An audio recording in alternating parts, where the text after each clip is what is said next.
ঘরের মাঠে পাকিস্তানকে হোয়াইট ওয়াশ করতে চায় বাংলাদেশ, এমন কথা বলেছেন আশরাফুল ইসলাম। বিস্তারিত আরও প্রতিবেদনে। 2027 ওয়ানডে বিশ্বকাপের জন্য প্রস্তুতি শুরু করতে যাচ্ছে বাংলাদেশ দল। পাকিস্তানের বিপক্ষে ওয়ানডে সিরিজ দিয়ে শুরু হবে টাইগারদের চলতি বছরের খেলা। মোহাম্মদ আশরাফুল নজর রাখছেন হোম সিরিজের ম্যাচগুলোতেই, যে কারণে পাকিস্তানকে হারাতে চান ওই সিরিজের সবকটি ম্যাচেই। আজ রোববার গণমাধ্যমের মুখোমুখি হয়ে আশরাফুল বলেন, 2-1 কেন চাইব, অবশ্যই চাইব 3-0 ব্যবধানে জিতা। যদি ওই ব্যবধানে জিতি আমাদেরই তো লাভ। যখন বিদেশে সফরে যাবে, যেমন দক্ষিণ আফ্রিকা, ওই সব কন্ডিশন সহজ হবে না। দেশে চেষ্টা করব সব ম্যাচ যেন জিততে পারি। ঘরে মাঠ হলে বাংলাদেশের নিজেদের সেরাটা দিয়ে খেলতে চাই, জানিয়েছেন আশরাফুল।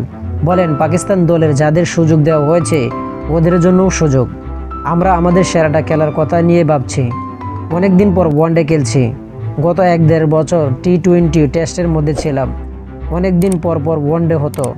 পিসিএল এর 4 ম্যাচ আর প্র্যাকটিস ম্যাচ প্লেয়ারদের সহায়তা করবে ওই সিরিজের শুরুর আগে বাংলাদেশ ব্যাটাররা ফর্মে আছে বলে মনে করেন আশরাফুল। এটা একটা পজিটিভ দিক। যাদেরও সুযোগ দেওয়া হয়েছে সবাই ভালো ফর্মে আছে। এটা ম্যানেজমেন্ট, ক্যাপ্টেন, হেড কোচ ভালো বলতে পারবেন। ব্যাটিং কোচ হিসেবে ভালো লাগছে, প্রত্যেক প্লেয়ার ভালো ফর্মে আছে।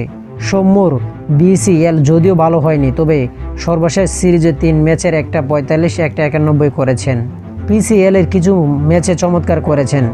আফিফও ছন্দে আছেন। সেটেল হলে দলেরই ভালো, প্রত্যেকের রানে আছে, এটা পজিটিভ দিক। তো আশা করি যারা টি স্পোর্ট গ্যালারি চ্যানেলটি সাবস্ক্রাইব করেন না, সবাই টি স্পোর্ট গ্যালারি চ্যানেলটি সাবস্ক্রাইব করবেন এবং ভিডিওটা ভালো লাগলে লাইক অ্যান্ড শেয়ার কমেন্ট করবেন। ধন্যবাদ সকলকে।